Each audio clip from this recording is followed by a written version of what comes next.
Launch ಮಾಡಿದಾಗ ನಾವ್ಯಾರು ಸ್ನೇಹಿತರೆ, ಈ ಕ್ಷೇತ್ರಕ್ಕೆ ಬಂದಿದ್ದು ನಾನು ಹೇಳಿಕೆ ಅಂದ್ರೆ ಚುನಾವಣೆ ಸ್ಪರ್ಧಿಸ್ಬೇಕು ಅಂತಾನೆ ಬಂದಿದ್ದು.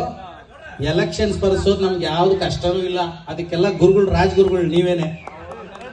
ಈ ಕ್ಷೇತ್ರದಲ್ಲಿ ನೋಡ್ರಿ, ನಿಮ್ಮ ಹತ್ರ ಪಳಗ್ದೋನು ರಾಜಕೀಯ PM ಬೇಕಾದ್ರೆ ಆಗ್ಬೋದ್ರಿ. ನಾವು HAL ಅಲ್ಲಿ ಯಾರು ಪಳಗ್ತಾರೆ PM ಬೇಕಾದ್ರೆ ಆಗ್ಬೋದು. ಆದ್ರೆ ಈ ಕ್ಷೇತ್ರದಲ್ಲಿ ಯಾಕೆ ನಾನು ಕಂಟೆಸ್ಟ್ ಮಾಡ್ತೀರ ಹಿಂದುಳಿದೆ ಅಂದ್ರೆ, ಬೇಕೋ ಬೇಡ ಒಂದು ಒಳ್ಳೆ ಶಾಸಕ ಇದ್ದಾನೆ ಇಲ್ಲಿ, ದೇವ್ರಂತ ಮನುಷ್ಯ. ಅವನಿರೋವರೆಗೂ ಆತನ್ನ ಡಿಸ್ಟರ್ಬೇ ಮಾಡಬಾರ್ದು ಅಂತ ಡಿಸೈಡ್ ಮಾಡಿದ್ದೀನಿ. ಯಾರಾದ್ರೂ ನಿಂತ್ಕೊಳ್ಳಿ, ಯಾರಾದ್ರೂ ಕಂಟೆಸ್ಟ್ ಮಾಡ್ಕೊಳ್ಳಿ. ಆ ಇರೋ ಶಾಸಕ ಎಷ್ಟು ದಿವಸ ಇಲ್ಲಿ ಇರ್ತಾನ, ಒಬ್ಬರಿಗೆ ತೊಂದರೆ ಕೊಟ್ಟಿಲ್ಲ, ಒಬ್ಬರಿಗೆ ಏನು ಕಂಪ್ಲೇಂಟ್ ಇಲ್ಲ, ಒಂದು ರೌಡಿಸಮ್ ಇಲ್ಲ, ಒಂದು ತಂಟೆ ಇಲ್ಲ, ತಕರಾರಿಲ್ಲ.